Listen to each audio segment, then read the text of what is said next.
Hi, my name is Godwin, also known as Narvik on the forums, and part of my job here at Triumph is making levels in our level editor for the game. So today I thought let's give you a preview of our level editor. It will ship with the game, and it will allow you all to make beautiful maps. You get the exact same level editor as we have ourselves, so you will be able to make pretty much exactly the same campaign and the same things that we have in our game. Let's start with a bit of the basics first. I'm thinking let's make some nice elven area here.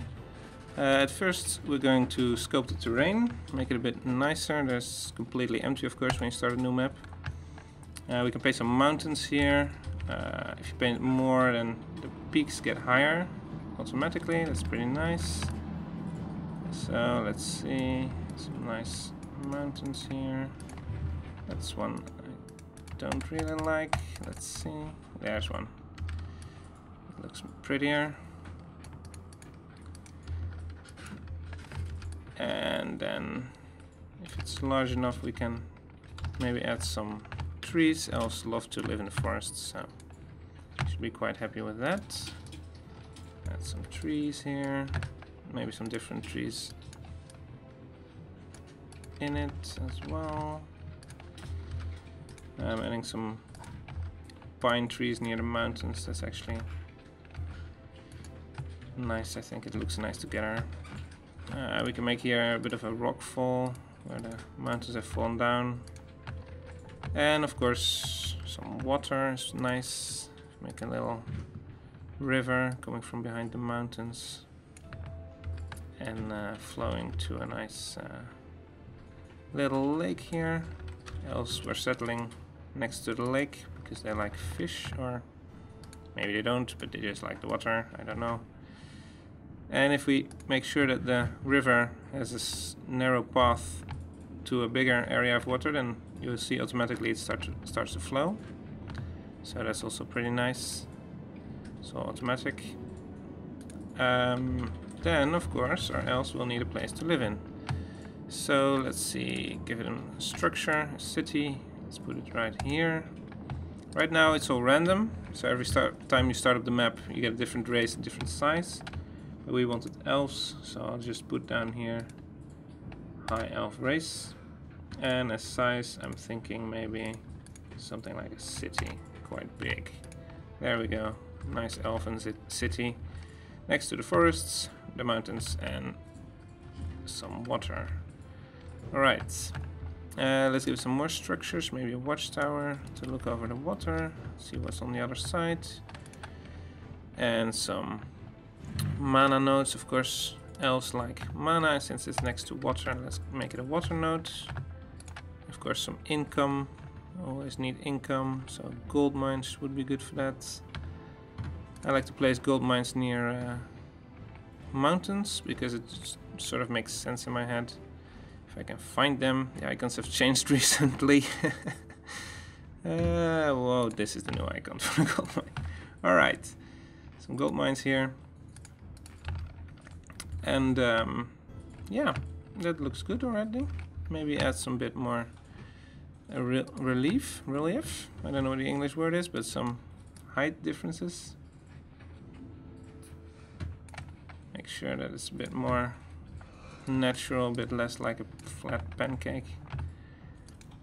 And maybe add a little road going somewhere. You can let it go around the lake here, curl around here, going somewhere else. Let's see. Where does the road lead? Maybe it leads to a goblin city in the neighborhood. Let's place down the city first. There we go. We select the race again. Resource goblin. Size a bit smaller. Make it a village. And goblins, they actually like to live in swamp. They get a bonus from that in game, so let's give him a bit of that. They should be happy with that. Alright. And maybe some of these swamps to break up the looks. And some normal empty swamps.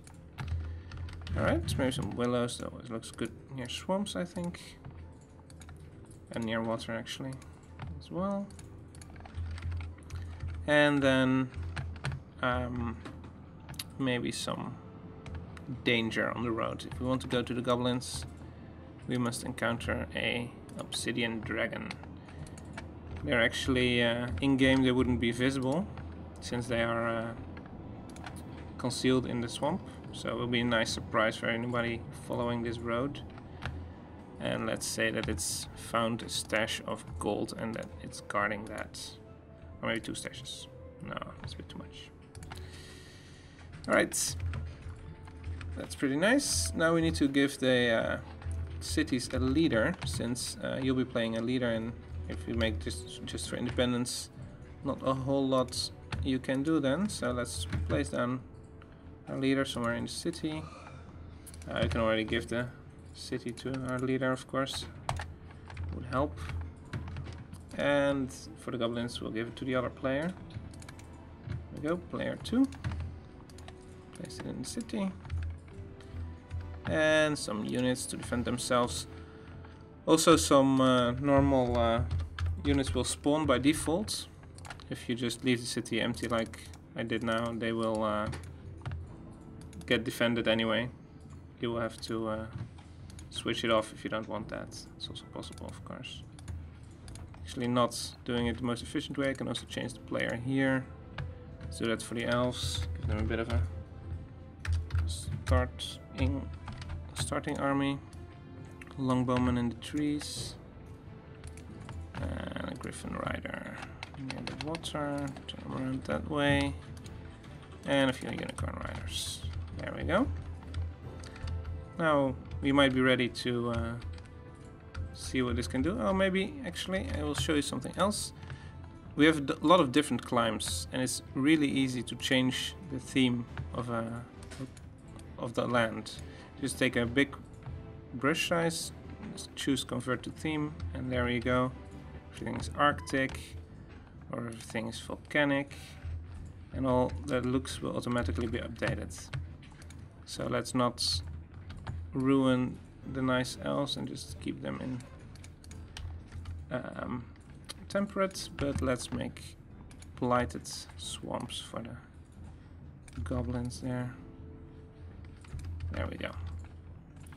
It's all pretty easy to do, pretty simple, lots of things to do. You can also try to enhance the map a bit, make it give it a unique look. We have a lot of different decorations we can use for that. Let's see, maybe some statues here. You have special ones for in the corner. There you go. And maybe some torch lights. I don't know. It doesn't really look good. Remove that tree there. Alright. And let's make the road go through that, actually. So, that's the entrance to their domain. So they have some torches to guard the swamp. To guard them from the swamp, actually. There's quite a lot of decoration we can place. We can place some bikes with skulls here for the goblins. And maybe some bigger bones here. A lot of creatures have sunken in the city, in the swamp, and died. We have some mysterious mists maybe here around the obsidian dragon. Maybe his breath causes the mists. And we have some lights we can put in here. There. So we can now, if we want, try this out in game. We just click save and play, and it will launch the game, and we can try to see how it looks there.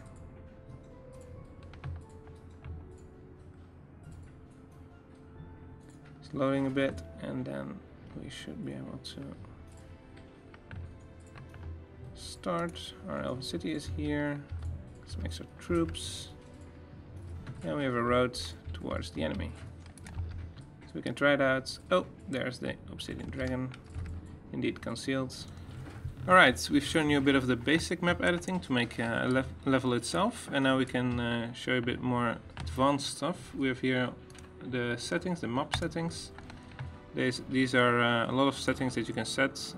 You can customize quite a lot of things. For example, whether you want the win condition to be scripted only, core leaders, or just the normal default.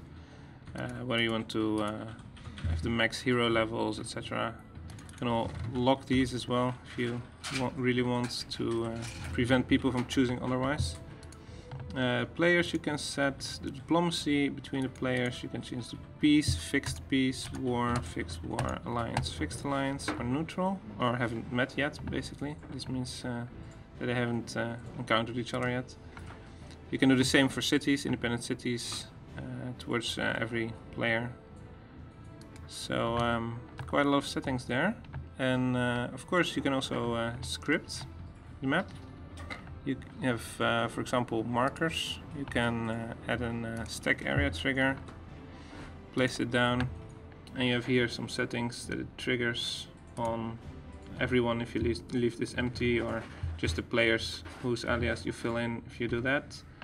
Scripting is quite easy. You just click this button, make a new script here, name it, and for example, if you want the script to fire on stack enter, then you drag this here, and if stack enters it, then whatever you type here will happen.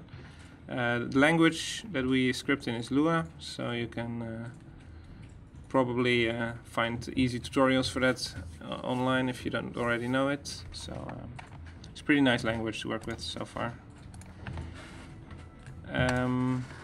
Yeah, that's about scripting. We also have the campaign editor. This is the tool that we also used to make our campaign. You can add your scenarios that you made. For example, we just made this test map. So you can add it here. You can add as many as you like. You can set a name, description. There's also always room for a custom string, so you can just type in there what you want to show. You have the briefing. You can make briefing pages like we have in our game. If you just right click here, add a new page, you can set an image here to link so that there's something in the background. You can type in the title name, just the normal story that you want to tell, and all kinds of things. So yeah, it's a pretty powerful tool to make campaigns, and we're looking forward to see you make user-made campaigns. Thank you for your attention.